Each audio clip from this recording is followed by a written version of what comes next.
Assalamualaikum warahmatullahi wabarakatuh.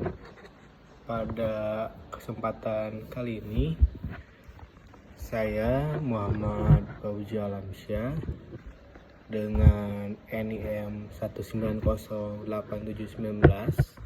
dari program studi Administrasi Pendidikan Universitas Pendidikan Indonesia. Untuk kali ini saya akan menceritakan kembali mengenai penelitian yang saya lakukan. Tujuan dari pembuatan video ini adalah untuk memenuhi tugas ujian akhir semester mata kuliah Seminar Pendidikan Agama Islam. Untuk judul dari penelitian yang saya lakukan adalah pengaruh pendidikan Islam terhadap sikap toleransi beragama di kalangan mahasiswa. Untuk temanya sendiri adalah Islam dan disiplin ilmu. Lanjut mengenai latar belakang, penelitian ini dibuat dengan latar belakang yaitu karena Indonesia merupakan negara dengan banyak keanekaragaman, di antaranya suku, budaya, bahasa, dan juga agama. Kesemuanya itu berdasarkan pengaruh dari berbagai hal, yakni letak geografis Indonesia yang strategis sehingga mudah mendapatkan pengaruh dari luar. Termasuk pada saat zaman penjajahan, watak orang-orang Indonesia sendiri sangat terbuka menerima pengaruh asing yang datang dari manapun juga, sehingga memperkaya budaya bangsa sendiri. Terdiri atas bilangan tradisi budaya lokal yang sangat kaya dan beraneka ragam. Pencampuran kreatif antara pengaruh asing itu dengan tradisi-tradisi lokal dan interlokal. Itulah yang membentuk kesadaran kebangsaan Indonesia modern yang membangun wadah tunggal dalam bentuk negara Kesatuan Republik Indonesia.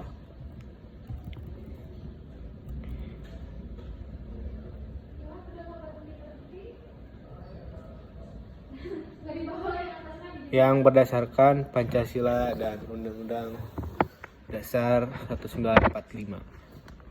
Akhir-akhir ini, agama seringkali ditafsirkan dengan kesan keras, kasar, dan sangat kejam, sehingga membuat gentar, menakutkan, dan mencemaskan yang diakibatkan karena umat yang beragama terkesan banyak yang ganas dan tampil dengan wajah kekerasan. Dibuktikan dalam beberapa tahun terakhir ini banyak muncul konflik antar agama, intoleransi, dan kekerasan atas nama agama menjadi realitas kehidupan beragama yang muncul melalui sikap curiga mencurigai, saling tidak percaya, dan hidup dalam ketidakharmonisan. Berdasarkan adanya keragaman agama, setiap agama memiliki truth claim sendiri sebagai sebuah ajaran yang memiliki nilai dan sejarah perkembangan masing-masing. Jika hal tersebut tidak diakomodir dengan baik, dapat menimbulkan pergesekan antar umat penganut agamanya. Mulai dari pergesekan pemikiran yang tentunya bisa memunculkan perilaku yang tidak menghormati satu sama lain.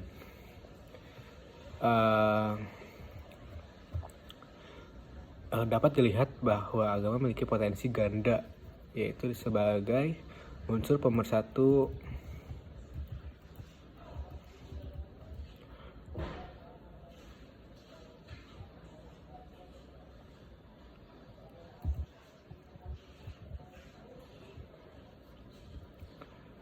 dan sekaligus berpotensi untuk memecah belah. Agama sebagai keyakinan memang menyangkut kehidupan batin, inner atau inner life, yang berhubungan dengan sistem nilai.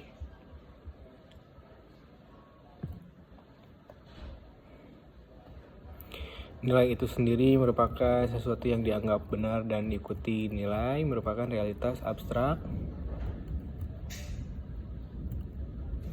yang dirasakan dalam diri masing-masing sebagai daya pendorong atau prinsip-prinsip yang menjadi pedoman dalam hidup. Adapun sistem nilai yang dianggap paling tinggi adalah nilai-nilai agama yang ajaran bersumber dari Tuhan. Maka dari itu tidak mengherankan bila agama sering dijadikan alat pemicu yang paling potensial untuk melahirkan suatu konflik. Latar belakangnya konflik agama ini sebabnya cukup kompleks, namun pada dasarnya konflik agama dapat digolongkan sebagai bentuk perilaku keagamaan yang menyimpang.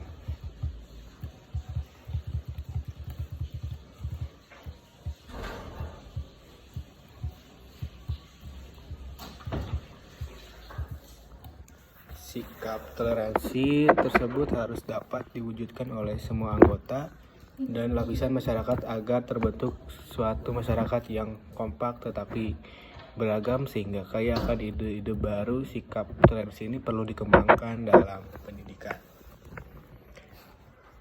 Pendidikan adalah gerbang utama proses pemahaman seorang akan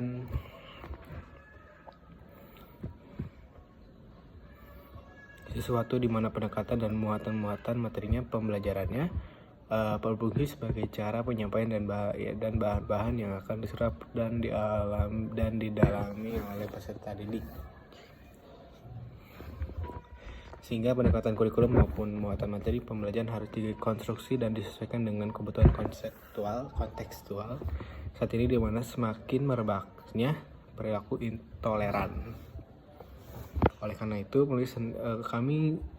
saya sebagai penulis hendak menyampaikan beberapa gagasan atau konsep mengenai bagaimana sebaiknya pendidikan toleransi diajarkan pada peserta didik di sekolah, dan juga untuk penelitian lain mengenai tingkat toleransi di kalangan mahasiswa cukup tinggi untuk mengerti akan pentingnya sebuah toleransi.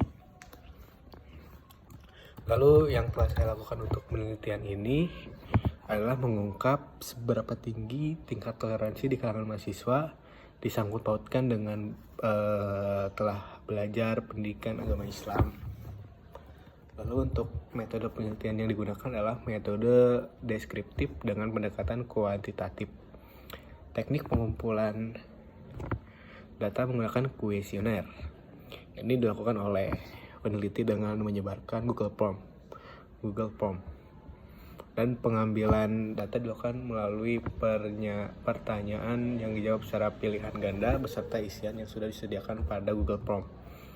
Teknik ini digunakan untuk memperoleh data secara online kepada responden untuk memperoleh data yang akurat. Kemudian melakukan analisis data bertujuan mengolah data hasil temuan untuk ditarik menjadi sebuah kesimpulan penelitian.